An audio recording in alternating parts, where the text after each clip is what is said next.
una clase. Eh, um, Aquí hay, bueno, en realidad hemos de alguna manera cerrado el tema del biocentrismo, eh, que llega, digamos, hasta ahí. Ahora, hay hay algunas escuelas y hay algunas fórmulas que nos plantean otras ideas que van un poquito más allá, ¿no? Eh, y entonces,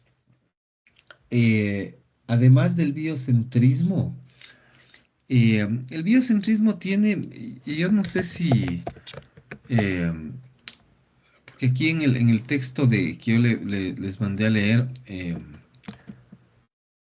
es que no, me parece que este está, a ver, ya.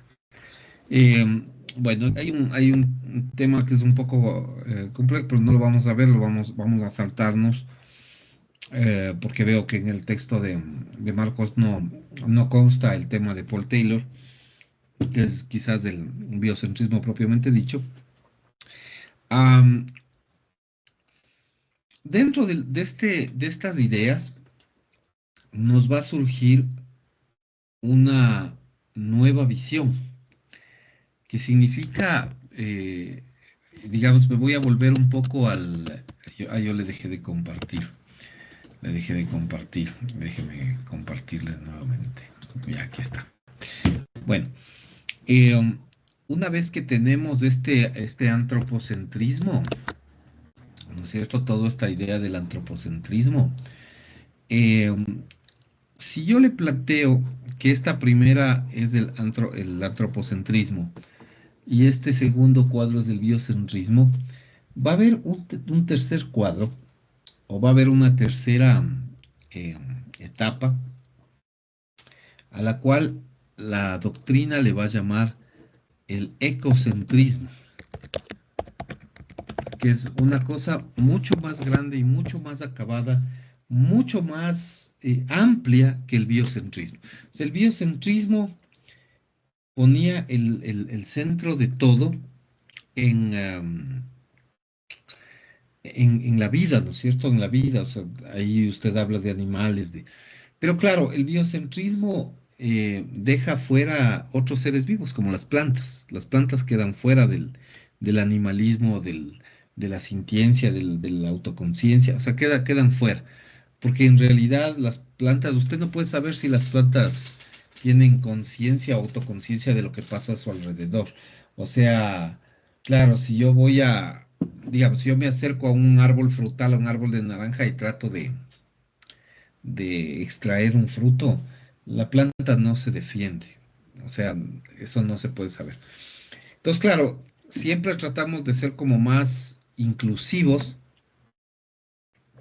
y entonces surge como una respuesta primero al antropocentrismo por ser una idea muy, digamos, especiesista.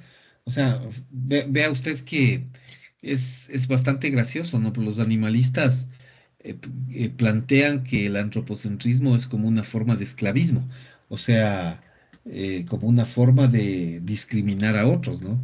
Pues dicen, por ejemplo, que eh, así como los seres humanos históricamente discriminábamos a los esclavos, a los negros, a los chinos, a los indios, el mundo anglosajón discriminaba a todos. Bueno, de hecho, nosotros los latinos tenemos antecedentes de discriminación en Estados Unidos, en Europa, hoy en día. O sea, digamos, no es que esto ha desaparecido del todo, ¿no? Usted ha visto que hay últimamente en varios países en el mundo hay unos elementos discriminatorios, ¿no? Eh, y entonces, esto es algo que en realidad sigue pasando. Pero los animalistas no nos hablan de racismo, por ejemplo. O sea, cuando nosotros utilizamos estos términos, racismo es como discriminación por la raza, o machismo es la discriminación por género, ¿no? O sea, estos términos, esta terminología que es bastante común, los animalistas la han utilizado para hablar del especiesismo, es decir, discriminar a un sujeto por la presencia de pelos o de cuatro patas o de colmillos, que es una referencia directa a eso, ¿no? Y claro, finalmente lo que los ecocentristas han dicho o han sostenido o han mantenido es la idea de que en la práctica eh, Tom Regan y Peter Singer son de alguna manera discriminatorios también, porque dejan otros elementos fuera. Dejan elementos como las plantas, por ejemplo. Las plantas no tienen valor intrínseco ni en la sintiencia ni en la autoconciencia, no en el animalismo, en el biocentrismo, no tienen cabida, ¿no? Las plantas. Los microorganismos, por ejemplo, no tienen cabida. La materia inerte, inanimada, el agua, el aire, el suelo, el clima, no tiene cabida dentro de esta estructura. Entonces, por eso surge la idea del ecocentrismo, ¿no? Entonces, el ecocentrismo implica el centro en algo que es el eco, ¿ya? Eco. Eco tiene una raíz latina, que es oikos, ¿ya? O sea, eco proviene de esta raíz latina, significa oikos. Greco-latina en realidad, ¿no? Porque oikos es como una palabra que venía del griego y que luego los romanos le asimilaron al latín, pero oikos es originalmente griega, una palabra greco-latina. ¿Qué significa casa? O sea, cuando nosotros escuchamos esto, por ejemplo, la ecología, por ejemplo. La ecología significa el estudio de la casa en la práctica. O sea, eh, en términos prácticos, logos es de estudio, tratado, que es la una parte, y eco, como usted ve, oikos es casa. Entonces, el estudio, el tratado, el análisis de la casa, ¿no? Es la ecología. Claro, nosotros estamos pensando en la casa como en el planeta, ¿no? Esa es nuestra casa. Y claro, no es el único caso, por ejemplo, la economía, ¿no? Esa disciplina de la economía también tiene esa misma raíz, ¿no? Eco es oikos, es casa, y nomos, que es la otra parte de esa palabra, significa manejo o significa administración. Entonces, economía en la práctica se traduce literalmente como la administración de la casa, ¿no? O el manejo de la casa. Ya usted ve que esa es la idea básica, ¿no? Bueno, toda esta estructura y todo este elemento es básicamente para decirle que en el ecocentrismo lo que termina pasando es que todos los elementos terminan teniendo valor moral, ¿ya? Todos los elementos pasan a tener valor moral. Y aquí surgen algunas escuelas dentro del ecocentrismo. Por ejemplo, está la escuela de la ética de la tierra, ¿ya? La ética de la tierra es una doctrina, un punto de vista que nos plantea un autor muy, muy famoso en el mundo, que es Aldo Leopold, ¿no? Aldo Leopold, él, digamos que en materia ambiental es uno de los más importantes, ¿no? Escritores que dio digamos, la ética, ¿no? Lo que es gracioso es que él originalmente no es un eticista, o sea, no era una persona, un filósofo, una persona relacionada con la ética, ¿no? Él era un ingeniero forestal o un técnico forestal, si usted quiere. Eh, y entonces, claro, esta persona, este técnico forestal, lo que planteaba es que hay una comunidad biótica, él les llamaba comunidad biótica, ¿ya? Él, dentro de su teoría, hablaba de la existencia de una comunidad biótica, es decir, de un conjunto de seres, unos con vida, otros sin vida, o materia orgánica e inorgánica, eh, y que también estaba conformada por todos los seres vivientes, ¿no? Entonces, es legítimo para él solamente aquellos comportamientos que interfieren con el equilibrio de las conexiones naturales, ¿no? Eh, él, digamos, como criterio de pensamiento, él decía, o toda todo su argumento, eh, versaba sobre una frase muy famosa que él decía, ¿no? Él decía que en realidad algo es correcto, o sea, algo es correcto cuando tiende a la estabilidad, ¿ya? La integridad y la belleza de la comunidad biótica.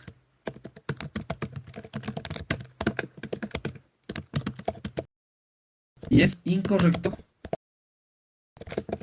cuando tiende al contrario. O sea, para él las cosas deben buscar una estabilidad, una integridad y una belleza. Entonces le pongo un ejemplo que sea súper fácil. Imagínese usted un prado, ¿ya? Usted tiene un prado. Y en el prado, yo sé que no pasa esto, pero solo para efectos del ejemplo, en el prado hay tres tipos de especies. Hay pasto, ya. Vamos a decir que usted tiene ahí, pongamos algo, 1 kilómetro cuadrado de pasto tiene, ¿ya? Tiene 1 kilómetro cuadrado. O sea, tiene un campo vasto, ¿no? Vamos a decir que ahí usted tiene conejos. Vamos a tener que viven ahí, vamos a decir, 20.000 conejos, ¿ya? En ese espacio. 20.000 conejos. Y tiene pumas, ¿ya? Tiene 3.000 pumas, ¿ya? Cuando Leopold dice que es correcto que se mantenga esta estructura, es porque él está pensando en que haya estabilidad. O sea, si usted tiene 1 kilómetro de pasto, usted va a poder mantener alimentados a los 20.000 conejos. Los 20.000 conejos se van a alimentar normalmente, el pasto se va a acabar, pero va a volver a nacer, va a estar cíclicamente en lo que se llama una cadena alimenticia, sin problema. Y los pumas van a comer a los conejos y van a mantenerles equilibrados. El tema aquí es básico, ¿no? Si usted mantiene esta estructura, siempre todos van a tener que comer. El pasto, vale la pena hacerle eh, eh, una diferenciación, ¿no? Los seres vivos son de dos clases. Unos a los que se les llama autótrofos, ¿ya? Estos son capaces de generar su propio alimento, ¿ya? Y los otros son heterótrofos, que necesitan otras especies para sobrevivir, ¿ya? El ejemplo más claro de seres autótrofos son las plantas. Las plantas crean su propio alimento, o sea, no necesitan de otros animales o de otras especies para hacerlo. O sea, las plantas lo que hacen es reciben la luz solar, necesitan agua, hay nutrientes en el piso y entonces toman los nutrientes y el agua a través de sus raíces. Esas van y se procesan en su tronco, reciben la luz solar a través de las hojas, hacen un procesamiento al que se les llama fotosíntesis, ¿no? Y a través de esa fotosíntesis respiran y comen. Y eso es lo que les permite desarrollarse. No necesitan nada más en realidad. Ese es el punto de partida. Son animales, son seres completamente, eh, vamos a decir, sí, autótrofos en la medida en que am, estos seres son capaces de mantener una estructura estable, ¿no? Dentro de su organismo. Pero luego vienen los animales, ¿no? Y los animales son heterótrofos, es decir, no tienen que alimentarse de otros seres. Entonces, entre los animales, claro, hay los conejos que yo le planteaba aquí. que se comen el pasto. El pasto es autótrofo, entonces el pasto se regenera solo, o sea, se desarrolla solo, crece solo, siempre va a estar en constante movimiento. El tema aquí de guardar la estabilidad es que efectivamente los conejos no se coman demasiado pasto. ¿Qué es, o sea, por qué puede pasar eso? Por muchas razones. Bueno, supóngase usted que se enferman los pumas y hay una mortandad de pumas y los pumas quedan 500. Esos 500 ya no son capaces de comerse todos los conejos y no mantienen el equilibrio. Entonces, si es que no hay suficientes pumas que se coman a los conejos empiezan a reproducirse y se empiezan a comer el pasto, ¿no? En el prado. Y se comen cada vez a mayor velocidad. Y esto, o sea, si esto se mantiene, si este esquema se mantiene en el tiempo, pierde la estabilidad y entonces pronto va a haber muchísimos conejos y poco pasto. O sea, el pasto ya no va a ser suficiente para abastecer a tanto conejo. ¿Qué es lo que va a hacer?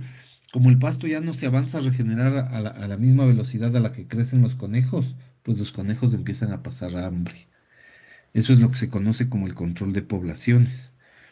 Los conejos empiezan a pasar hambre y como resultado de ese hecho de haber pasado hambre, los conejos empiezan a morirse, ¿no? Empiezan a morirse, ¿ya?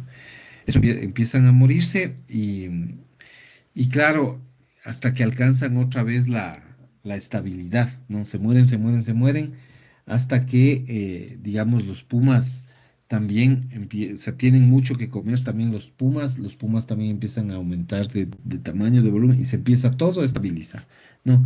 Empieza a estabilizarse, porque efectivamente eh, el pasto, por ejemplo, no crece, pero los conejos y los pumas sí. El pasto es un espacio limitado, no tiene más de 1 kilómetro cuadrado, entonces no puede crecer más allá de eso. Si usted tiene demasiados conejos, se acaba el pasto y van a pasar hambre los conejos. Pero en cambio, los pumas, si es que hay más conejos, no importa porque van a seguirse comiendo, pero necesitan llegar a ese equilibrio. Ahora, también el tema es la integridad, ¿no? Es decir, para que el prado funcione necesito que hayan estos tres.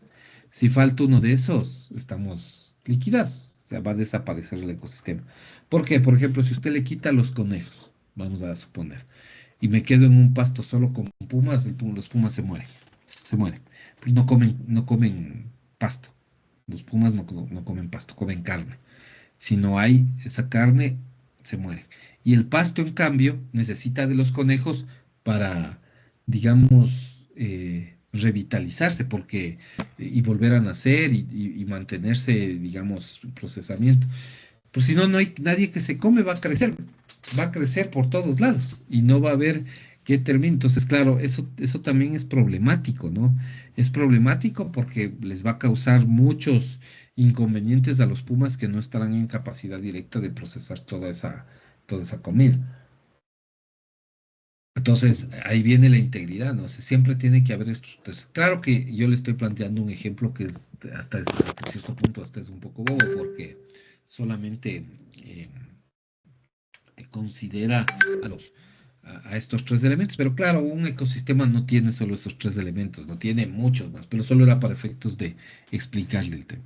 Y luego, claro, viene la parte estética, ¿no? La belleza de la comunidad biótica, es lo que dice Aldo Leopold. Entonces, esa es la idea de la ética de la tierra. Lo interesante de esto es que en esa comunidad biótica, lo que tenemos son miembros de la comunidad biótica que están al mismo nivel que los seres humanos. Entonces aquí lo importante ya no es ni la razón del ser humano, ni la capacidad de sentir dolor o placer, ni la autoconciencia. Aquí, ¿cuál es el valor intrínseco? Es ser miembro de la comunidad biótica. Y esto es interesantísimo porque aquí ya en esta comunidad biótica, entre comillas, empezamos a hablar del ecosistema aire, por ejemplo, del ecosistema río, por ejemplo, de un lago, de una montaña. Entonces empezamos a reconocer cosas. Eso es bien interesante y es bien importante. Así es que por ahí va la idea. Entonces, si usted, digamos, ya vamos a ver más adelante esta idea de la ética de la tierra, que es una idea ecocéntrica, es la base fundamental de lo que dice la Constitución del Ecuador respecto a los derechos de la naturaleza, que es algo que vemos en esta clase.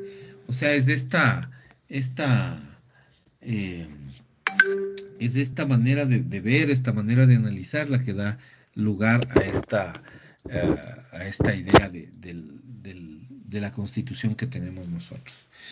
Bueno, y de aquí vienen otras escuelas, ¿no? La otra escuela, que es también ecocéntrica, es la de la ecología profunda, aunque a veces hay algunos autores que la ven como biocentrista, ¿no? Eh, aquí, el autor de la ecología profunda es Arnaz, ¿ya? Arnaz, déjeme verle porque aquí hay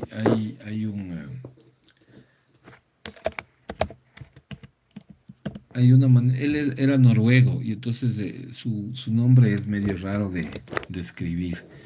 Entonces le voy a copiar de una página cualquiera el nombre porque es medio difícil. No sé cómo se puede escribir eso en el teclado, ¿ya?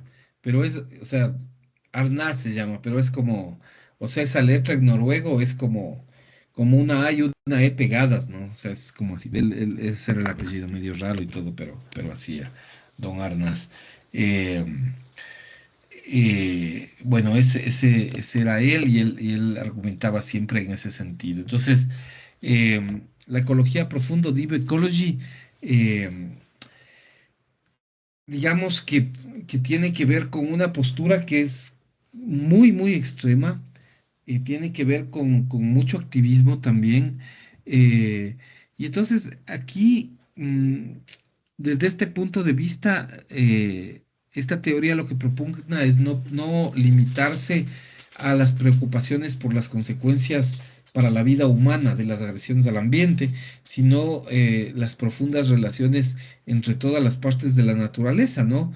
Hasta el punto de que entre el sujeto humano y su ambiente no se puedan trazar fronteras definidas. O sea, siempre seamos prácticamente todos iguales. Eh, Aquí hay relaciones entre elementos que se consideran en sí mismos importantes, ¿no? La ecología profunda pretende obtener una ciencia ecológica, básicamente, que implique una inspiración de carácter general para la vida y para la cultura. Entonces, se trata de construir aquí un sistema de valores que tienda a la investigación científica y a la aplicación de tecnología, ¿no? Pero también a la política y al derecho, en realidad, en general, ¿no? Entonces, este ecocentrismo busca la extensión del reconocimiento moral a entidades no humanas, ¿ya? Eh, Aquí, básicamente, lo que termina pasando es que se trata de darle igual valor a todas las especies, pero en su conjunto, ¿no? En su conjunto. Esa es la idea, ¿no? De, digamos, de Arnas en términos generales, ¿no? Es el gran propugnador de esta teoría y con ella, digamos que nosotros terminamos viendo cuál es el proceso. Le voy a poner un cuadrito que es como resumen de todo este proceso que le encontré, eh, que me parece que es interesante la posibilidad que tenemos de ver eso, ¿no? A ver, vamos a ver dónde estaba esto. A ver. A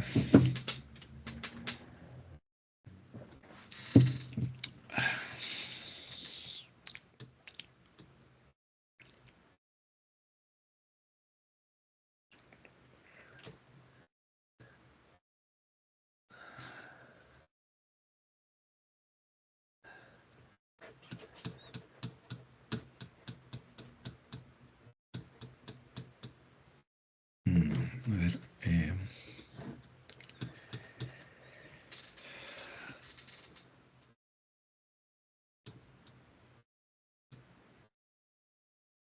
a ver, ¿dónde estaba esto?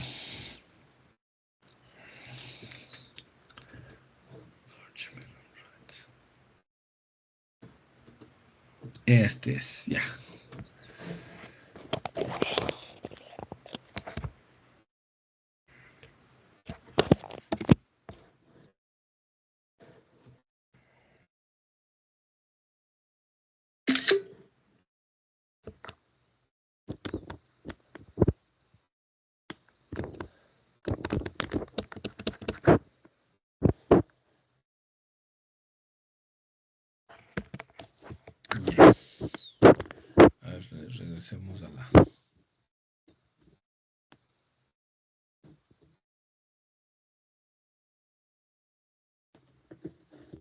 Ya.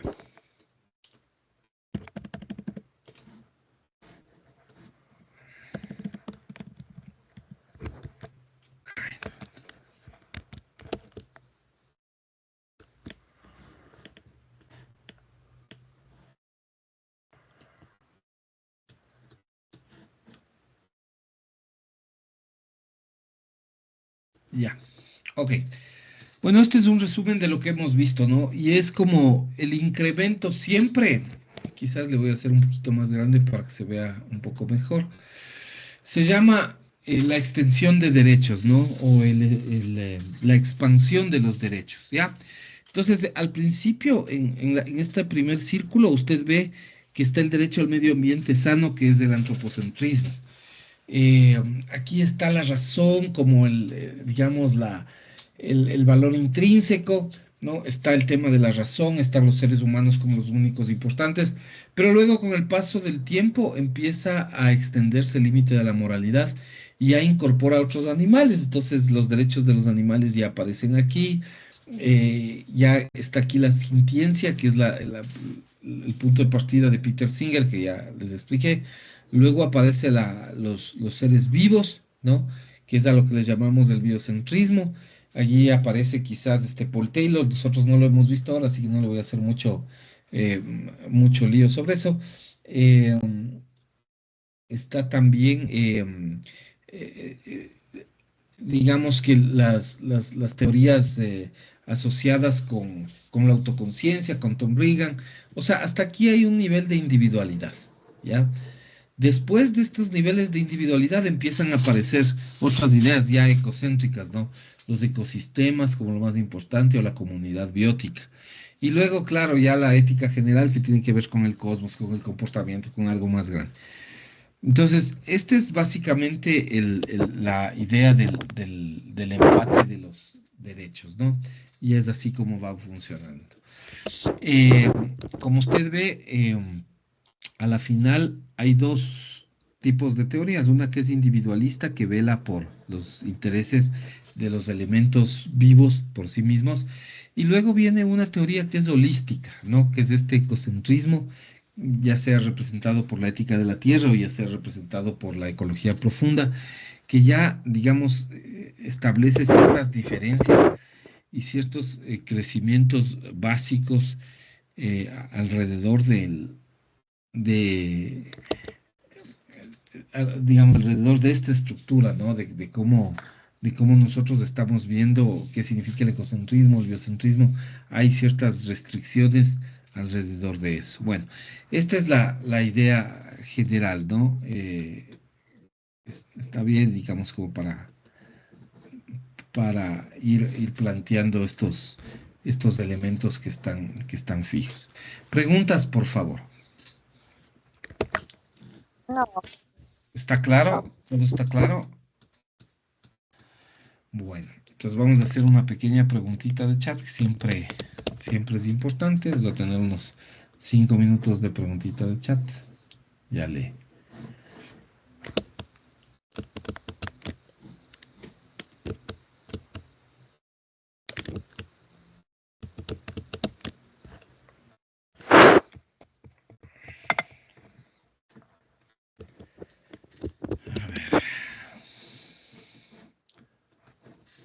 Ya.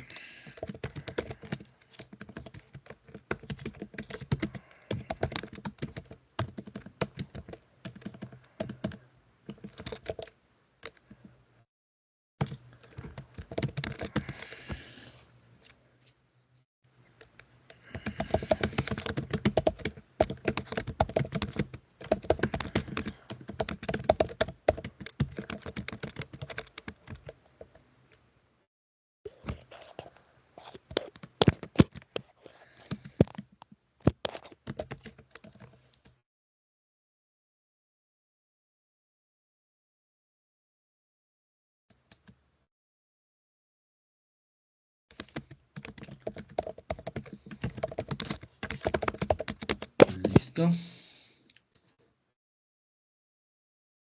Ok. Está en el chat, ¿no? La pregunta. Vamos voy a dejar contestar unos 5 minutos, ¿no? Estoy aquí por cualquier eventualidad. Entonces, 5 minutos, por favor.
Ok, listo. Ya. A ver, entonces preguntas. No hay preguntas, ¿no? No tiene preguntas. Ya. Eh, bueno, vamos a entonces a pasar ya de tema. Esta es básicamente el, digamos, una vista a grosso modo. Todos estos elementos están incluidos en la lectura del profesor Marcos, eh, sobre la cual yo le voy a pedir que hagamos una lectura más detenida. Si usted tiene algún tipo de pregunta o algo sobre la lectura de Marcos, me avisa para, digamos, solventar cualquier inquietud, ¿no? Pero hagámosle sí una lectura un poco más detenida. Bueno, vamos a pasar a la cuestión principios. Y para eso vamos a plantear, ya le voy a compartir nuevamente mi pantalla. Eh, en el derecho ambiental, nosotros lo que vamos a tener es, eh, digamos, en el derecho ambiental ecuatoriano, lo que nosotros tenemos, ya hemos dicho que como definición, nosotros hemos hablado de que se trata de un conjunto de normas jurídicas que regulan la relación entre el ser humano y los recursos naturales o la naturaleza o los ecosistemas. Am, claro, esto tiene una implicación interesante e importante, y es que en el derecho ambiental lo que se está protegiendo, es decir, así como voy a ser más explícito, ¿no? En el derecho penal, por ejemplo, ¿qué es lo que usted protege? Protege el derecho a la vida, protege el derecho a la propiedad, protege el derecho a la fe pública, protege la honra. O sea, hay ciertos derechos que están protegidos bajo el derecho penal, ¿no? Es decir, si alguien qué sé yo, lesiona la vida, o sea, le quita la vida a otro o le causa heridas, atenta contra su integridad física, le quita la propiedad, le roba, qué sé yo, ¿no? O sea, el derecho penal tiene una respuesta sancionadora sobre eso, ¿no? Tiene una respuesta que es fuerte, que es sancionadora, que busca la sanción fuerte. Eh, esa es una visión. Pero, y digamos, eso es una cosa que pasa. En el derecho de familia, por ejemplo, o en el derecho civil en general, hay protección, hay disposiciones que son protectivas, por ejemplo, de los menores de edad, de la familia, ¿no? De los cónyuges. Entonces, hay ciertos elementos que son protectivos, ¿no? Entonces, hay ciertos derechos que están asociados, digamos, con ciertas instituciones jurídicas, por ejemplo, la patria potestad, por ejemplo, la tenencia, o sea, son instituciones jurídicas que buscan proteger ciertos derechos, ¿no? De los niños, de los menores, de la gente que tiene algún tipo de incapacidad absoluta relativa, supongo que ya ha visto eso. Entonces, son medidas protectivas para ellos. En el campo ambiental, el derecho por excelencia, el derecho que se protege, es el derecho a un ambiente sano o a un medio ambiente sano, que es lo mismo. ¿Ya? Y este derecho está recogido en el artículo 14 de nuestra Constitución, 14 y 15 en realidad, ¿no? Yo le voy a poner la Constitución con esa sigla, Constitución de la República del Ecuador. Está recogido ahí. Le voy a compartir eh, el artículo. eh, a ver dónde. Aquí está. Ya.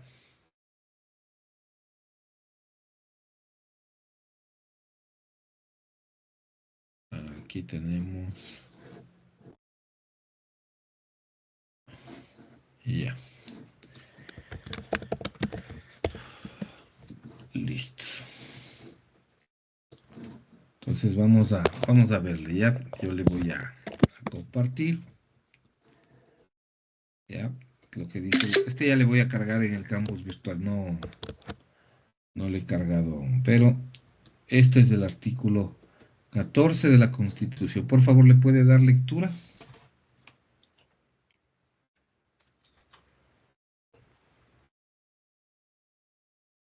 Está silenciada. Ya, disculpe. Ok, No se artículo preocupe. 14 de la Constitución de la República del Ecuador. Se reconoce el derecho de la población a vivir en un ambiente sano y ecológicamente equilibrado, que garantice la sostenibilidad y el buen vivir. Suma, Sumac Agua. Su nombre. Suma causai. Suma Ya. causai. Se declara de interés público la preservación del ambiente, la conservación de los ecosistemas, la biodiversidad y la integridad del patrimonio genético del país, la prevención del daño ambiental y la recuperación de los espacios naturales degradados. Ok. Bueno, este es, digamos que nos plantea algunos elementos que son trascendentales. Entonces, yo le decía al principio de la clase, le decía que de alguna manera el medio ambiente sano es una muestra actual del antropocentrismo. Y aquí usted puede evidenciar eso, o sea, se da cuenta de eso, ¿no? ¿Por qué? Porque cuando nosotros hablamos de un derecho ambiental, de un derecho subjetivo asociado al ambiente, y en este caso al ambiente sano, vea que no es un derecho de la naturaleza, no es un derecho de otras personas más que de la población. O sea, es un derecho de la gente. El derecho al medio ambiente sano es un derecho humano, tal cual. O sea, es tal cual un derecho humano. ¿Y un derecho humano a qué?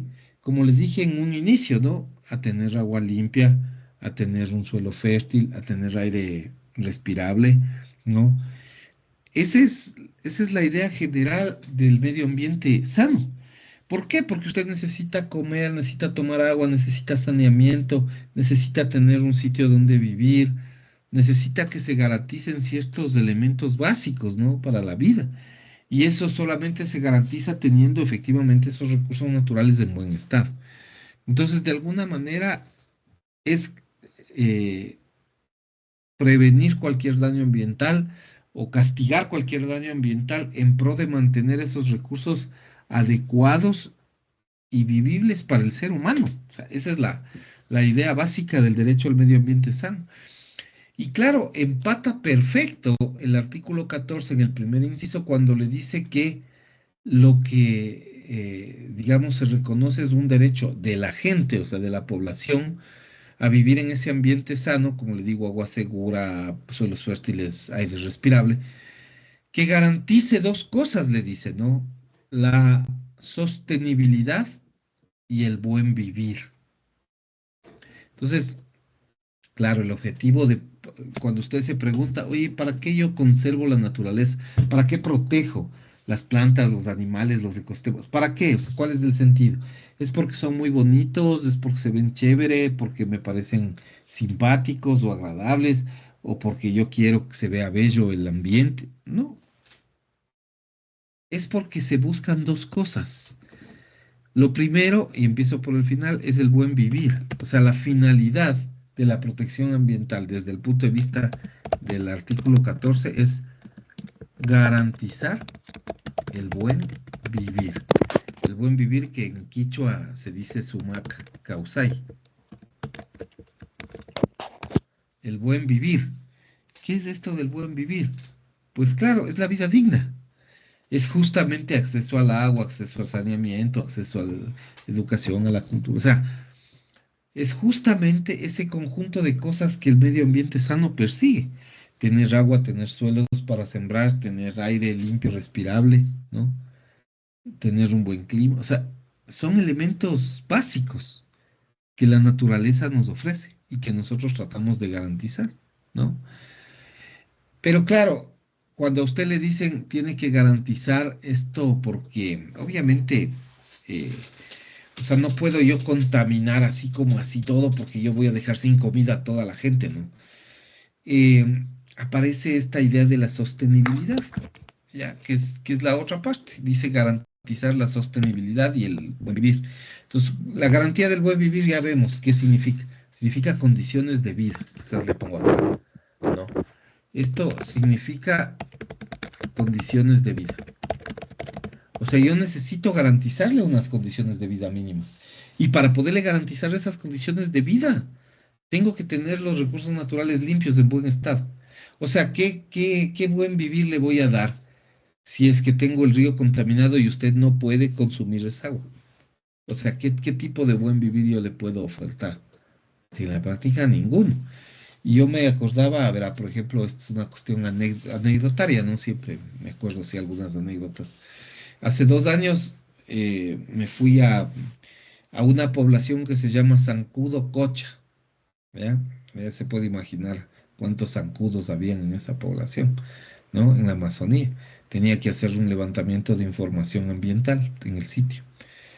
Y, y claro, ellos, o sea, el lugar es bastante apartado. El lugar está a orillas del río Aguarico, yendo 5 horas por balsa o por barco a través de ese río Aguarico desde el punto más cercano al río en un pequeño embarcadero, ¿no? Un sitio llamado Puerto Francisco de Orellana, que es un lugar minúsculo en realidad, ¿no? Pero que está a 2 horas en vehículo del Coca. Entonces, es un lugar bastante alejado. La gente vive, digamos, ya le digo, o sea, para poder llegar a la población necesita recorrer 5 horas en un bote, ¿no? 5 horas. No es nada cerca, es un lugar bastante lejano, es un lugar bastante complejo. Está muy cerca de la, digamos, frontera con el Perú. Y entonces, claro, yo cuando llegué allá decía, bueno, ¿y esta gente cómo comerá? ¿Cómo, digamos, mantendrá sus elementos diarios? O sea, a veces uno no alcanza a entender, ¿no? Y claro, como parte de la anécdota, lo que le diría es, ellos tenían un generador de energía porque ya se podrá imaginar, pues, o sea, viviendo tan lejos no tenían electricidad. Entonces, lo que ellos les habían regalado a través de alguna gestión del sector público y del sector privado, les habían regalado unos motores que hacían o que accionaban una bomba de agua, ¿no? ¿Por qué? Porque ellos, básicamente, ¿qué es lo que hacían? Tenían un reservorio gigante de agua y toda el agua lluvia que caía, ellos la iban almacenando ahí, en ese reservorio. Y una vez que ya estaba lista el agua ahí, bombeaban a través de este generador que tenían, bombeaban agua para toda la ciudad, pero aprovechaban, digamos, para prender las luces, ver un poco de televisión y todo, aunque era un lugar casi inaccesible. Entonces, claro, cuando yo llegué, el generador se había dañado. Estaban con el generador dañado. Entonces no tenían agua. Yo llegué en verano y ya tenían ellos como 3 semanas de sol, solo de sol. Y, y ¿sabe qué pasa? Que no, no podían, o sea, no tenían agua, pues. No llovía. 3 semanas sin llover. Además, sin la bomba para poder bombear agua a las casas.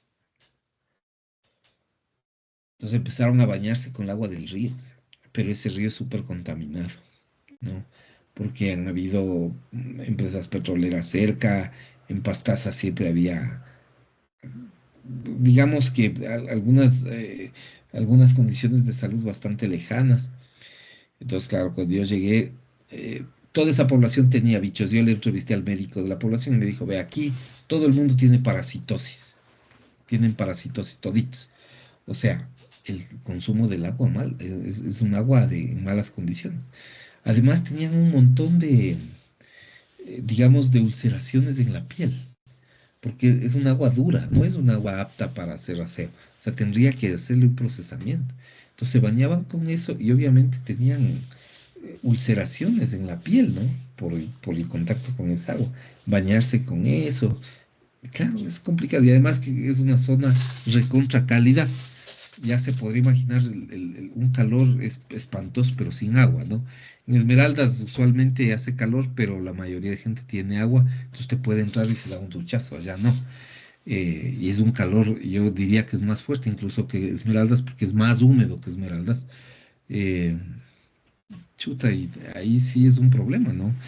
Entonces la gente como que tiene esas limitaciones. Entonces ahí, ¿cómo garantiza el summa causa y el buen vivir con los elementos naturales? Necesita agua limpia, pues, y no tiene. Entonces, por ahí va el medio ambiente sano, en tratar de garantizar que la gente tenga acceso a esos recursos y que tengan esos recursos en muy buen estado. Entonces, esa es una primera cosa. Pero claro, eso, como le digo, es una garantía y es una responsabilidad contra gente de nuestra propia generación, pero luego aparece el tema de la sostenibilidad. La sostenibilidad también se conoce como desarrollo sostenible. ¿Ya? La idea de la sostenibilidad que aparece, usted ve, ¿no? En esta parte final del primer inciso, dice garantice la sostenibilidad, ¿no? Eh,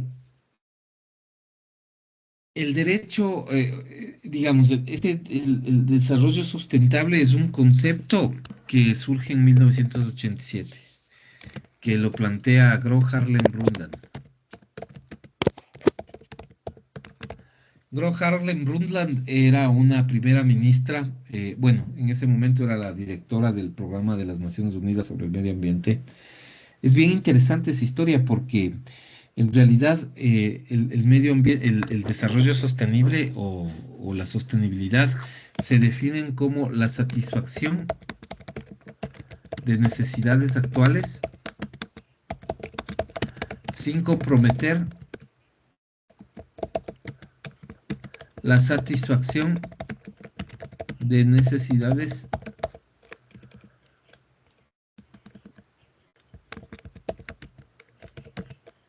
futuras.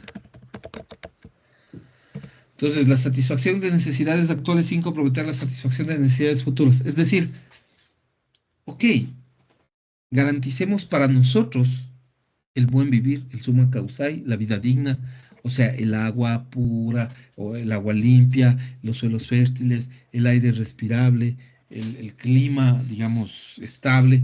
Garanticemos eso para nosotros, ok, está bien, perfecto, pero ¿saben qué?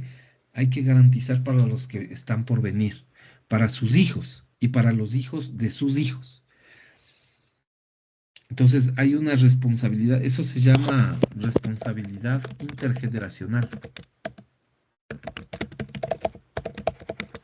O sea, responsabilidad entre generaciones, ¿no? Entonces ya no es solo garanticemos la vida digna de la gente hoy en día aquí, es garanticemos la vida digna de la gente que no nace todavía, que viene en el futuro, los que están por nacer, el porvenir, la generación futura. Ese es el derecho al medio ambiente sano y eso es lo que está garantizado en el artículo 14, ¿no? Y después, claro, aquí ya se plantea una estructura en el segundo inciso, ya nos plantean otros elementos. Pero, y ya vamos a pasar a explicar eso, pero hasta ahora, ¿tiene alguna pregunta? ¿Está claro este tema? ¿Sí? Bueno. Entonces, esta es la idea del medio ambiente sano. Eso es lo que persigue el derecho ambiental. Proteger, cuidar los recursos naturales. ¿Por qué? Porque como seres humanos los necesitamos. Y no solo nosotros hoy, sino nuestros hijos, que no nacen todavía, y los hijos de nuestros hijos, que mucho menos han nacido, ¿no es cierto? Eso es lo que necesitamos, proteger los recursos naturales, porque necesitamos que esa gente que viene después tenga el mismo acceso que tenemos nosotros hoy. O sea, necesitan comer, necesitarán seguramente comer, vestirse, vivir en un sitio, igual que nosotros estamos haciendo hoy, pues necesita esta gente mañana. Pero todavía no existe, no viene todavía.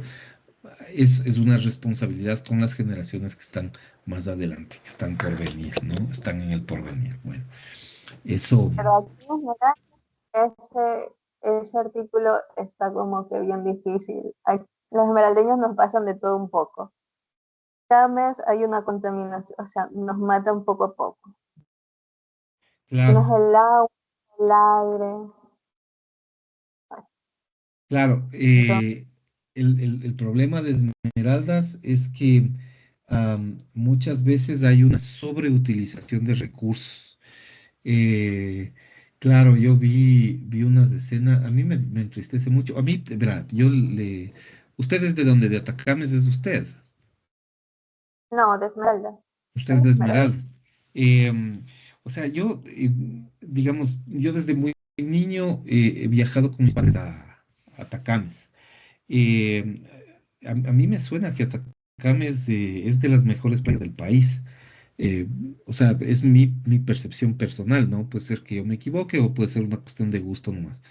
Eh, a mí siempre me gustó mucho porque las condiciones de esa playa en particular son unas condiciones inmejorables, en mi opinión, ¿no? O sea, el agua no es muy fría, el agua tiene, probablemente por la situación geográfica de la provincia, favorece el que los rayos solares caigan de manera perpendicular y el agua, digamos, mantiene un nivel de temperatura que es bastante agradable para el cuerpo. Eh, Eso, la verdad, disculpe, es que no sabría cómo explicarlo, porque eso me estaba explicando la otra vez alguien y no presté mucha atención, pero dicen que en Esmeraldas pasan como dos corrientes, que por eso el agua no es tan fría sí. como en otros lados. Sí, las dos corrientes son la corriente cálida del niño y la corriente fría de la niña. Se cruzan. Em, pero tiene mucho que ver con la parte geográfica. Entonces, y claro, o sea, también el tema son o sea, el lugar es ideal.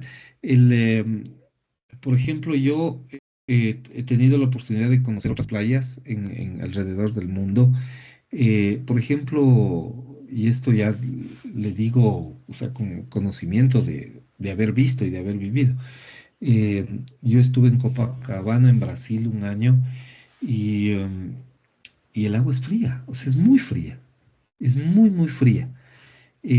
Claro, usted ve en la televisión, cuando usted ve Copacabana o ve Ipanema, además que son playas súper pequeñas, ¿no? En Río de Janeiro, usted tiene la sensación cuando ve por la televisión de que son unos lugares espectaculares y claro, o sea, hay que reconocer que Río de Janeiro es una ciudad en la parte de playa o digamos, en el límite de playa es una ciudad mucho más ordenada que las nuestras. Eso, lamentablemente, sí hay que reconocer eso.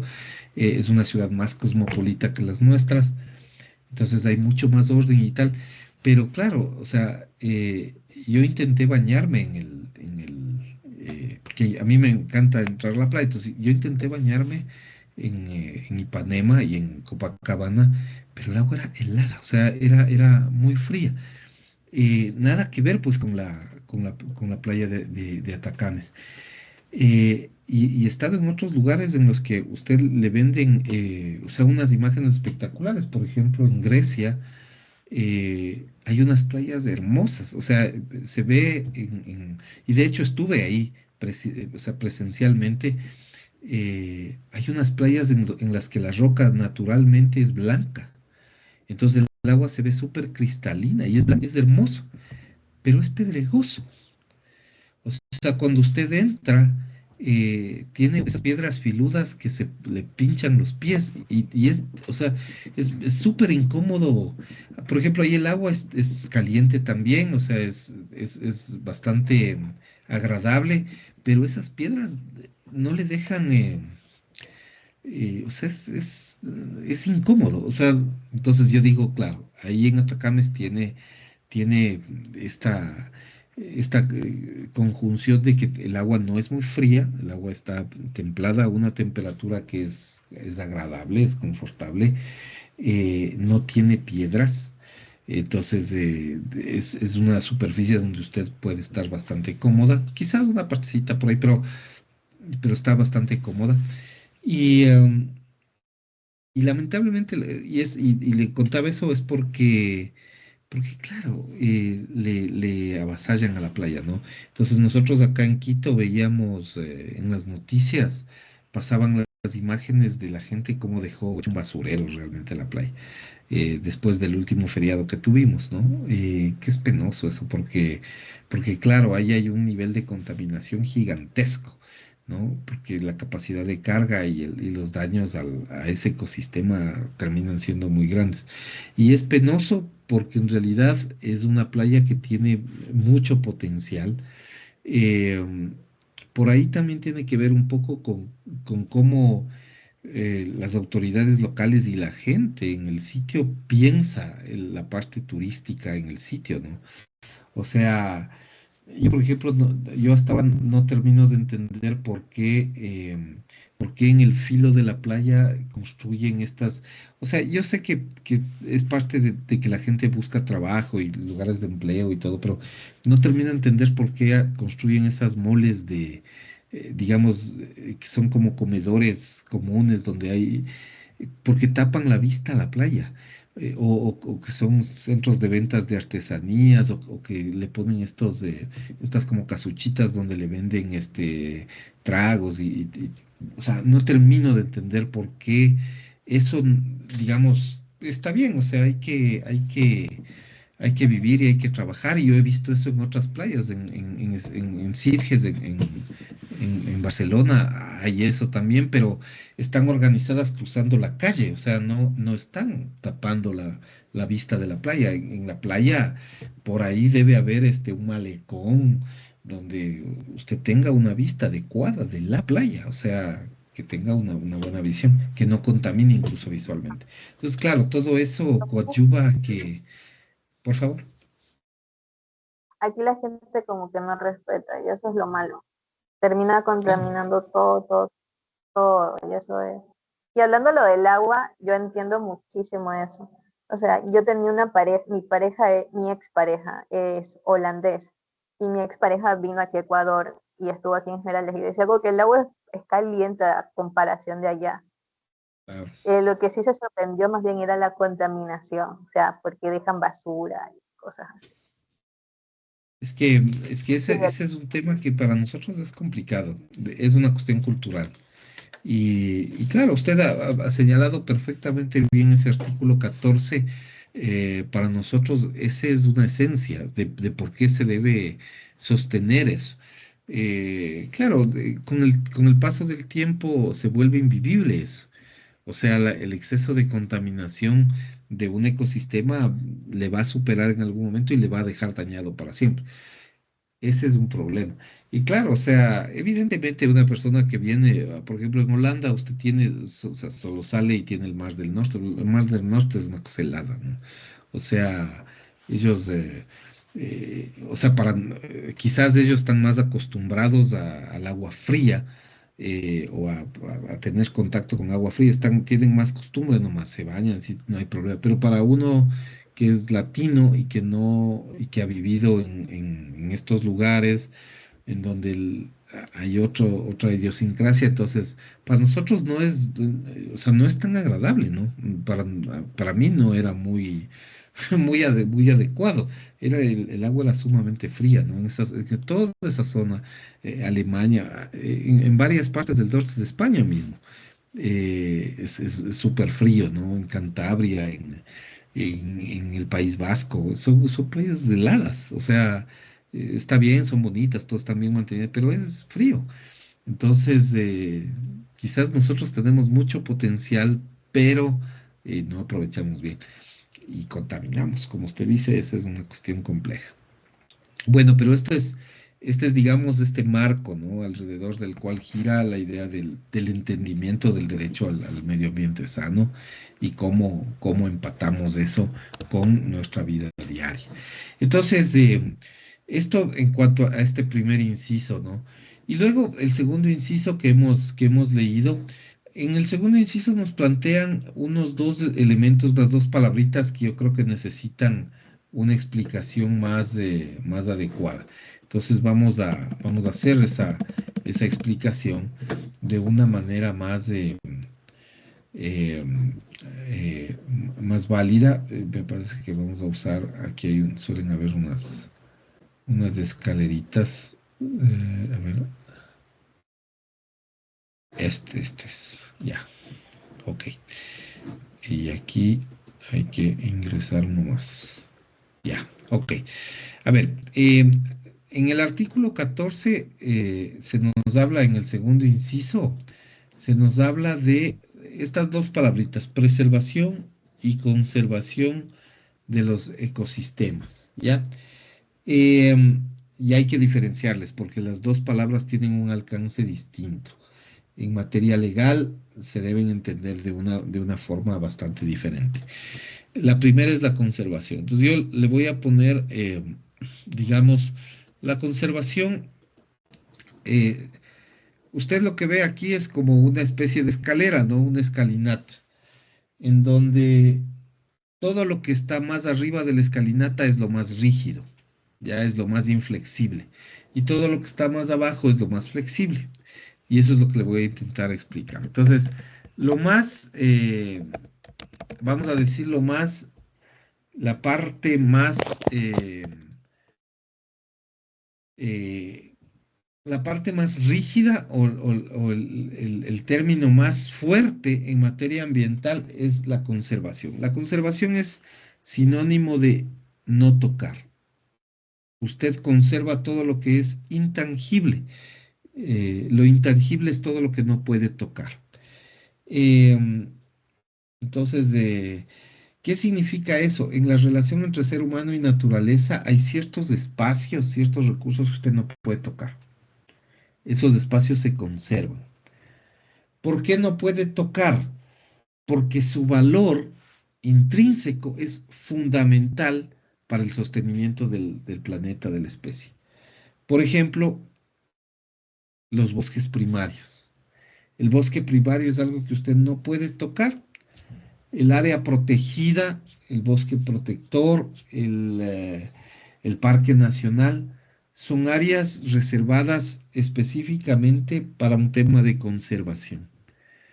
Conservar significa no tocar, o sea, no lo toque, no lo vea, eh, no haga absolutamente nada en esos sitios, por diferentes razones, razones asociadas a la vida misma, ¿no? Del ecosistema, a la salud del ecosistema, no toque, o sea, no entre. ¿Qué tenemos ahí? Pues todas las áreas naturales son ejemplos. Parque Nacional Yasuní, Parque Nacional Cotopaxi, Parque Nacional Cotacachi-Cayapas, la Isla de la Plata, Parque Nacional Cuyabeno, eh, qué sé yo, el Parque Nacional Cajas, Parque Nacional Galápagos. Bueno, todas esas áreas protegidas son susceptibles de conservación, es decir, no toque, son áreas intangibles, o sea que no puede entrar, no puede tocar, ¿no? Son áreas que tienen que mantenerse tal cual, ¿no? Con los árboles originarios, ¿no? Con toda su vegetación original, no, no puede entrar, no puede tocar. De hecho, usted no puede llegar a hacer actividades de ninguna clase, pero, o sea, en extractivas de recursos naturales no renovables, por ejemplo, petróleo, minería en un área protegida es impensable, no se puede hacer. Peor minería a cielo abierto, eso no puede hacer, pero ni de chiste. Eso es imposible, impensable. Nunca jamás, no se puede hacer eso. Entonces, va por ahí, ¿no? Esta idea de la conservación es intocable, ¿no? Eh, un peldaño más abajo está la idea de la conservación, de la preservación. ¿Qué pasa con la preservación? Bueno, la preservación no es tan rígida, ¿ya? La preservación es un poco más flexible. Preservar significa, bueno, intervenga si quiere, entre, haga su trabajo, pero deje las cosas en la misma situación en la que estuvieron antes de que usted intervenga. Pues yo le puedo dar un ejemplo de algo que me pasó en la vida profesional. Eh, Cuando yo trabajaba hace 20 años en el Ministerio del Ambiente y había que hacer la construcción del oleoducto de crudos pesados, del OCP. Y entonces en una zona, o sea, cerca de la salida de uno de los pozos petroleros en la Amazonía, casi cerca de Quijos, en el cantón Quijos, eh, encontramos que dentro del trazado del OCP, o sea, de la zona de construcción, había un árbol que la comunidad veneraba. Las comunidades indígenas tienen, como usted seguramente conoce, algunos, que claro, se ve mucho en la prensa y se ve en la tele y en redes sociales igual, y hemos visto lo que vimos en el video del primer día, los indígenas tienen ciertos vínculos con la naturaleza, ¿no? Ciertos elementos que consideran sagrados. Entonces yo tenía digamos, era parte del Ministerio del Ambiente y tenía en el estudio de impacto ambiental un problema que era que el OCP tenía que pasar a cierta distancia. Eran casi 200 metros, o sea, no le ponía en riesgo al árbol. Era un árbol sagrado para los indígenas, para los indígenas shuaras. Era un árbol sagrado, pero en realidad el OCP no le ponía en riesgo. El problema era que el sitio donde estaba el árbol era el único sitio válido de paso de maquinaria para poder instalar el tubo. Entonces ahí sí podía haber un problema. O sea, el tubo no le iba a hacer nada al árbol, pero el ingreso de maquinaria podía dañarle. Entonces los indígenas no querían hacer absolutamente nada, no le dejaban entrar. Entonces, ¿qué es lo que se hizo para eso? Eh, Se hizo una perforación gigantesca, pero gigantesca, para sacar el árbol temporalmente, ¿no? Y se le colocó en otro lugar temporalmente, con maquinaria pesada y con todas las de ley, para que mientras dure el proceso constructivo, no se le toque al árbol. Entonces dejó un hueco ahí y entró la maquinaria, instaló el OCP y todo, y luego ya cuando se terminaron todos los trabajos, se le trajo de vuelta al árbol y se le sembró de nuevo.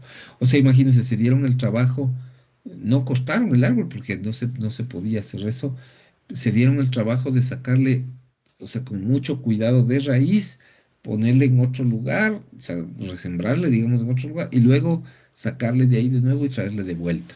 Y luego revegetar alrededor con las especies que eran nativas del lugar. Eso es preservación. Eso es básicamente un ejemplo de preservación. Entonces ahí usted no causa lío, no causa un problema. Sí ha causado un daño, pero es un daño temporal, pero luego usted deja las cosas como estaban. Entonces, no toques como en la conservación, bueno, toca, ingresa, pero deja las cosas como estaban antes de que se produzca cualquier daño. Eso en cuanto a la preservación. Luego, a veces no hay cómo preservar. El daño es inminente. Ahí lo que se busca es mitigar, ¿no? Mitigar, eso es lo que se busca. Mitigar significa disminuir los daños. Y entonces ahí también otra experiencia profesional que tuve en algún momento fue cuando se construyó la línea de transmisión que viene de Coca-Cola Sinclair a la zona de Pifo, acá en Pichincha, cerca de Quito. Esa línea de transmisión o esos postes tenían que pasar por una sección de la Cayambe, no, sí, de la Reserva Ecológica Cayambe Coca. Tenía que pasar por una zona de esas. Y es imposible evitar, porque desde el Coca hasta Pichincha, la Cayambe Coca nos atraviesa transversalmente, entonces no había cómo evitar. Pero eso implicaba que iba a hacerse un desbroce de vegetación de casi 200 metros de ancho, casi 200 metros de ancho. O sea, era una devastación de la vegetación muy grande. Eh, claro, eso arrojó el estudio de impacto ambiental, entonces lo que se lo que se hizo y lo que hizo la empresa, los ingenieros diseñadores de la línea, los ingenieros civiles y tal, lo que terminaron haciendo es, terminaron rediseñando el proyecto para que la ruta pase por un sitio donde el desbroce no sea tan grande. O sea, el cortar la madera, no sea 200 metros de franja, era una cosa enorme. De 200 metros se bajó a, me parece que 60 fue el valor, que es el valor mínimo de la franja de servidumbre. Se le hizo pequeñísimo. En comparación a los 200 metros, 60 metros, pues ya eran más manejables. Claro, hubo daño, sí, claro, se cortó y se dañó pero no había otra forma, ¿no? Había que construir eso. Entonces ahí se mitiga. No hay como ni preservar, peor conservar, hay que mitigar, o sea, que no sean los 200, bueno, que sea 60, sea el 30%. Ya no se puede evitar más, pero digamos que se puede mantener esta idea. Y a veces ni siquiera mitigar es posible. Ahí usted tiene que entrar a compensar. Ni siquiera la mitigación es posible porque ni siquiera disminuyendo el daño usted logra digamos, un efecto favorable para la naturaleza. Y entonces ahí yo tenía otro ejemplo que tiene que ver con la compensación, ¿no? Eh, Este cambio es un ejemplo que estaba relacionado con la construcción de un proyecto multipropósito en la provincia de Los Ríos. Bueno, entre Los Ríos y el Oro un poco, ¿no? Eh, es un proyecto que se llama el proyecto BABA, que está funcionando, ¿no? Actualmente está operativo. Entonces, el proyecto BABA, o sea, ¿en qué consistía el proyecto BABA? Eh, Hay un río, ¿no es cierto?, que pasa por esta zona, cerca de la parroquia Patricia Pilar, que es el nombre del sitio. Es un río que se llama Baba. Y, o sea, son ríos, yo me acuerdo, por ejemplo, el caso del río Bulubulu, el caso del río Baba, son ríos bien particulares. Yo no sé si en Esmeralda, yo no he visto al menos que pase eso, pero acá en estos otros ríos, el Bulubulu es en Manabí, ¿no? Y el otro es en la zona de abajo, entre el Oro y los ríos. Yo no he visto, o sea, en Esmeraldas, bueno, nunca vi, nunca llegué a ver, tal vez haya, pero no he visto. Pero acá sí pude ver de manera directa. El río Baba tiene una característica y es que en verano es un riachuelo prácticamente, o sea, casi no hay agua, es un riachuelo, ¿no? Se seca, ¿no? En verano, pero en invierno crece de una manera verdaderamente alarmante, se vuelve navegable, o sea, por la cantidad de agua que hay, e inunda todas las poblaciones que tiene a su paso, todo, ¿no? Inunda un montón. Parte de las inundaciones que llegan por lo general a zonas como Buenafé o que es en los ríos de Quevedo, casi siempre están asociadas a este famoso río Bab. Entonces, ¿qué se les ocurrió a los técnicos, no? Se les ocurrió hacer una represa, o sea, un reservorio de agua en el río Baba. ¿Y para qué una represa? Bueno, con una utilidad básica. Cuando usted tiene mucha agua, usted la almacena, ¿ya? O sea, hay mucha agua en invierno y entonces, para que no se dañen los cultivos y tal, usted pone una represa, que no es otra cosa que un muro en el río para evitar que el agua pase y usted controla cuánta agua pasa. Entonces, cuando hay mucha agua, usted va almacenando esa agua. En este reservorio es un reservorio gigantesco, ¿no? Tiene casi 4.000 kilómetros cuadrados. Es gigantesco. Entonces ahí almacena usted el agua, pero cuando llega el verano, cuando ya todo se seca, usted suelta esa agua para que siga regando los cultivos. Así, ¿qué es lo que evita? Evita que en invierno el exceso de agua destroce sus cultivos. Usted sabe que, por ejemplo, el arroz, por decir un ejemplo claro, agrícola. En el arroz usted necesita que haya una cantidad importante de agua en el terreno, o sea, que esté inundado. Necesita un nivel freático alto, con inundación en el terreno, para que el arroz se desarrolle bien y se produzca bien y tal. Necesita cierto nivel de inundación.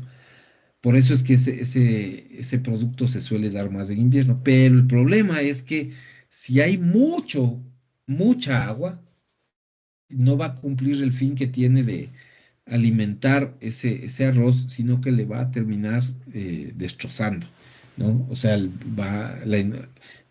arroz no tolera tanta cantidad de agua, entonces va a tener un daño, ¿no? O sea, va a sufrir un daño importante.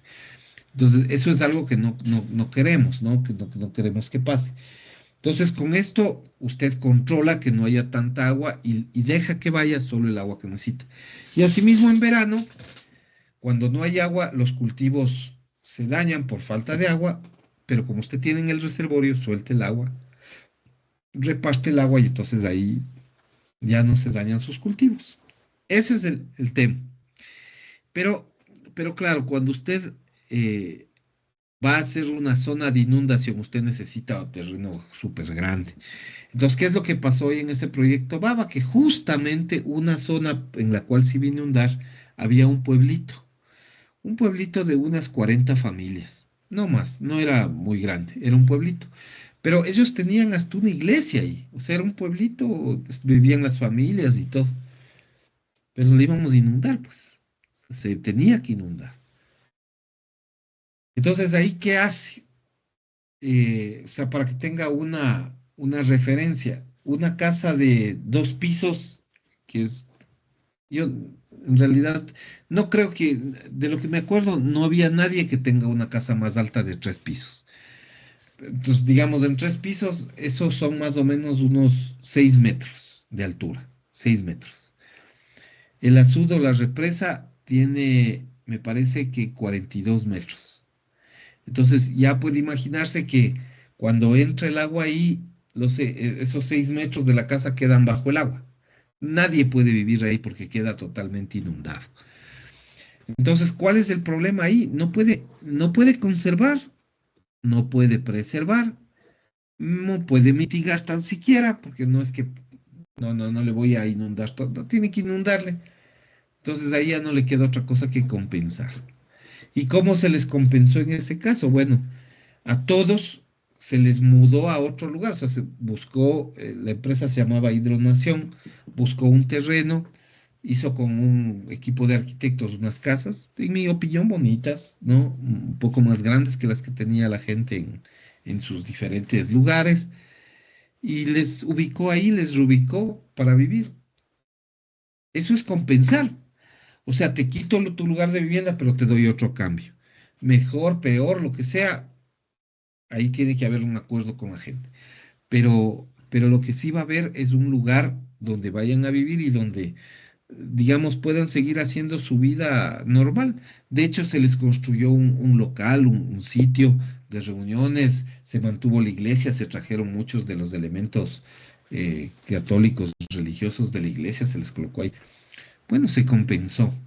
¿Es lo ideal? Quizás no, pero tampoco, o sea, pero no había, o sea, tenía que construirse ahí el proyecto porque el río pasa por ahí y era para uso de ellos mismos. Entonces, esa es una idea de compensación. Entonces, como usted ve, hay estos varios elementos. Volvemos al artículo 14 y cuando usted le dice que se declara de interés público, es decir, que es importante para el Estado, que tiene gran importancia para el Estado, nos habla de preservar el ambiente, fíjese. Es decir, no nos está diciendo que nosotros no podemos entrar a intervenir en el ambiente. Nos está diciendo, oye, interven, pero deja las cosas como estaban antes de que produzcas el daño. O sea, preserva, ¿ya?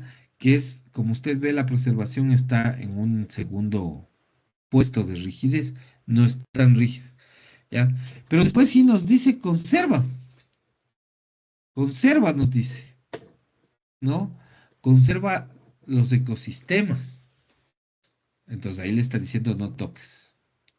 ¿Y qué es lo que le está diciendo que no toques? Los ecosistemas, la biodiversidad y el patrimonio genético o la integridad del patrimonio genético, es decir, la parte genética. del, del país. Eso no puedes entrar a intervenir. Eso, básicamente lo que nos está diciendo la Constitución ahí es, oye, ecosistemas, biodiversidad y la integridad del patrimonio genético del país, no toques, ¿ya? No ingreses, no alteres nada, no toques, es intangible, es intocable, no entres. Deja así como está. No hagas daños, no intervengas, no hagas nada.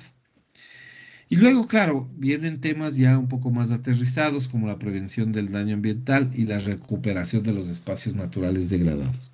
Claro, prevenir ciertos efectos, ciertos impactos, eso es básico, es adecuado, es correcto, pero también recuperar ciertos espacios que tienen que ser, que están dañados, ¿no? Eso es parte del interés nacional, ¿no? Que tiene que haber bajo esa estructura. Bueno. Eso en relación a este famoso artículo 14, ¿no? Ahora tenemos el artículo 15.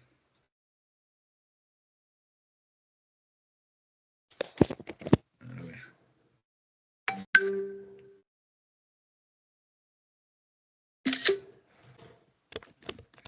Que también se refiere al medio ambiente sano. Ya le pongo por aquí. Listo. Le voy a pedir que por favor dé lectura al artículo 15 de la Constitución, por favor.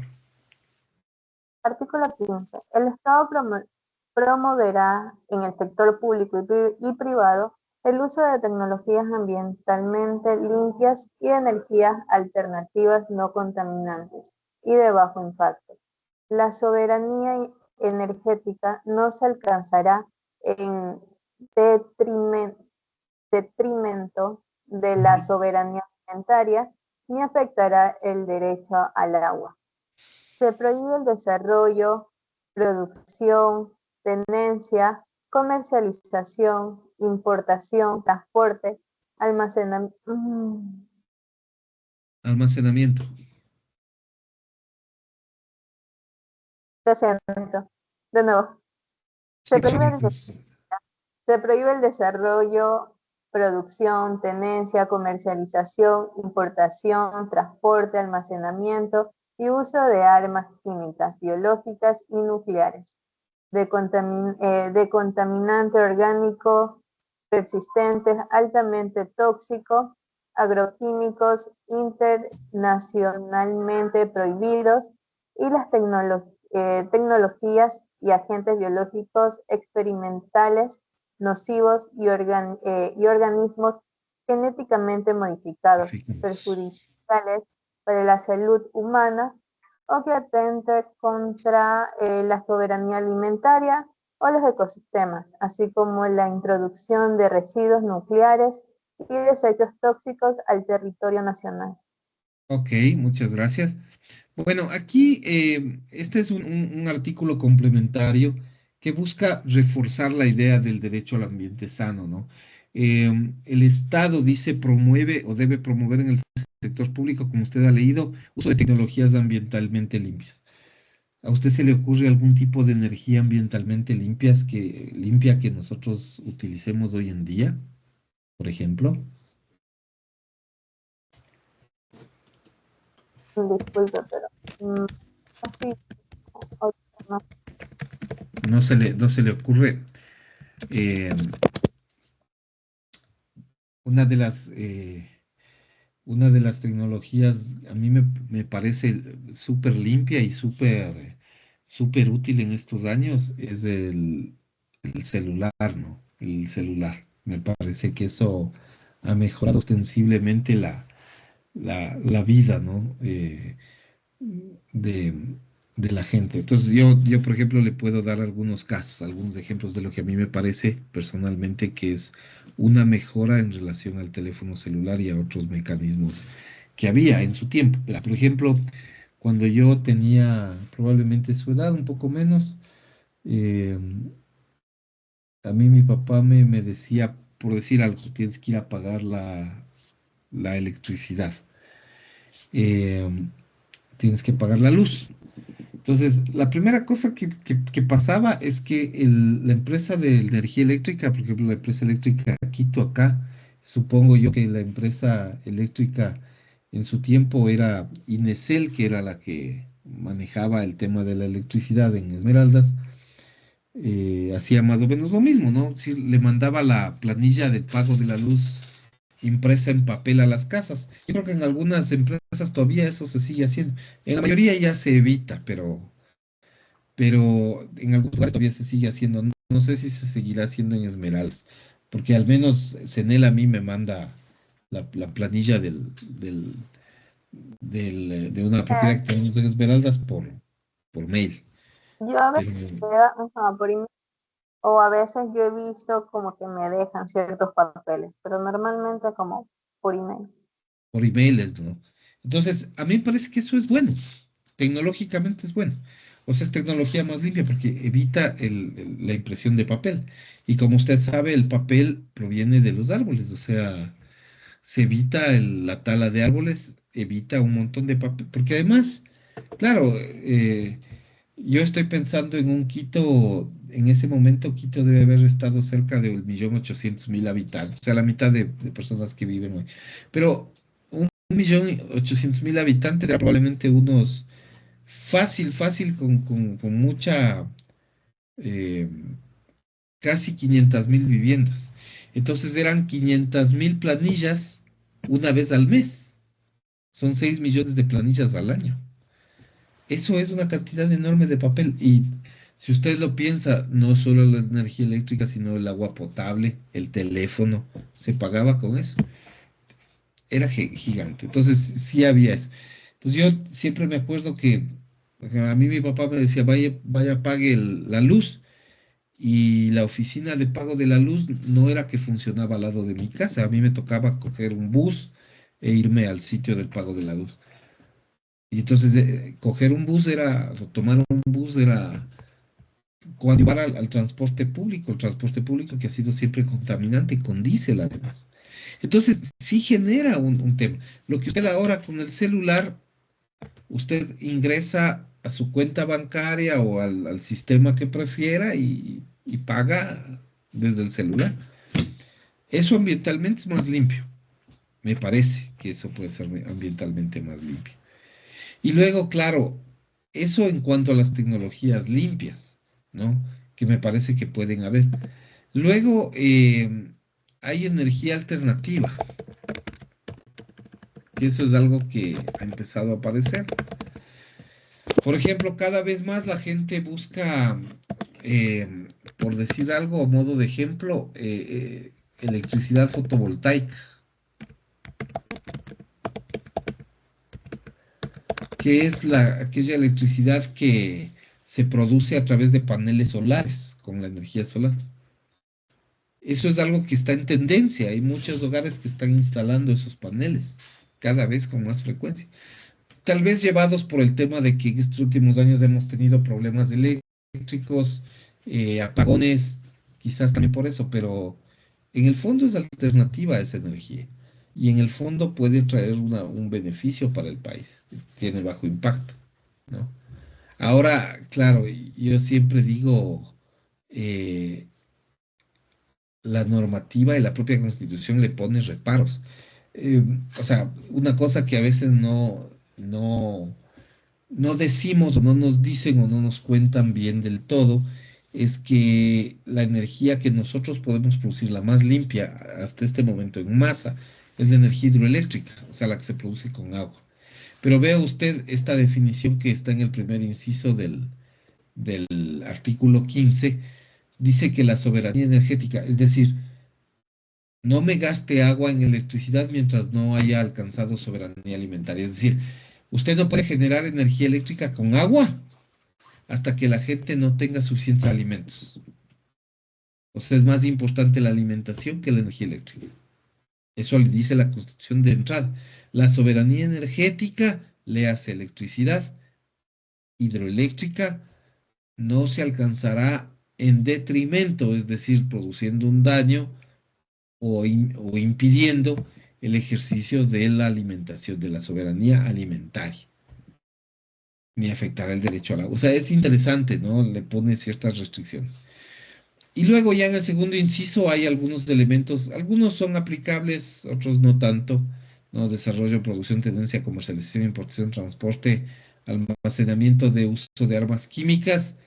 Nosotros sí tenemos, pero por ahí no hemos usado, eh, quizás, quizás estos últimos años un poquito más el tema de gases lacrimógenos, ese tipo de cosas, pero cada vez se va haciendo menos frecuente. Armas biológicas sí no hemos usado nunca y armas nucleares tampoco, no tenemos tecnología para eso. Eso quizás por ahí. Contaminantes orgánicos persistentes de esos sí, los COPS, eso sí hemos tenido, ¿no?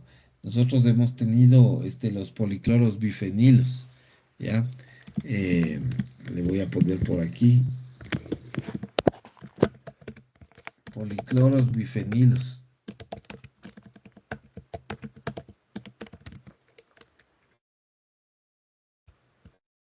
Eh, Policloro bifenilo ya no se usa ventajosamente en el Ecuador, pero es un componente del aceite dieléctrico que se utilizaba para mantener la lubricación de los transformadores eléctricos.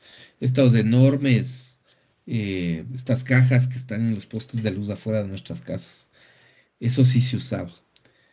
Hoy, por suerte, casi el 99%, creo que en el 2000, me parece que si no me equivoco, en el 2013 se logró eh, eliminar todos esos transformadores y se colocaron nuevos transformadores. Esos eran como complicados, ¿no? Y el hexafluoruro de azufre también, ese también, aunque ese sí se sigue usando porque hay algunos implementos en petróleos y en electricidad que requieren eso para seguir operativos. Quizás eso sería, ¿no? Luego hay armas agroquímicos internacionalmente prohibidos. Tenemos el caso del glifosato, que es una sustancia venenosa utilizada para fumigar principalmente digamos, las plantaciones de drogas. Se usó mucho en Colombia, se ha usado también en el Ecuador, pero está prohibido en realidad, o por lo menos usarlo con cierto nivel de advertencia a la población porque puede ser bastante dañino. Eso principalmente le diría yo, y de ahí desechos tóxicos es más difícil, residuos nucleares son cuestiones un poco más complejas, ¿no? El resto, algunos se pueden dar, otros no, eh, pero claro, sí tenemos presencia de contaminantes en esa línea, en la que habla obviamente el artículo 15 de la Constitución. Ok, bueno. Preguntas, por favor. ¿Está claro? No, Listo. Bueno, nos vamos a quedar ahí para mañana arrancar con el tema de los principios. Nos vamos a arrancar a las 5 de la tarde igual. Vamos a ver los principios de la Constitución primero. No creo que alcancemos a ver todos mañana, pero vamos a hacer el esfuerzo de avanzar, ¿no? Lo más que pueda. A veces las clases nos ponen un poco cortas. Pero vamos a tratar de terminar esta cuestión. No se olvide de estudiar los dos artículos. El examen va a versar sobre los dos artículos que tenemos, tanto el texto del profesor Marcos como el texto del juicio de los Tagaed y Tarmenane. Entonces, eso vamos a tener. Así es que bueno, si no tiene ninguna pregunta, pues paro la grabación y ya le dejo libre para que descanse un poco y nos vemos el ya, día de mañana. ya, profesor, cuídese. Tenga buena noche.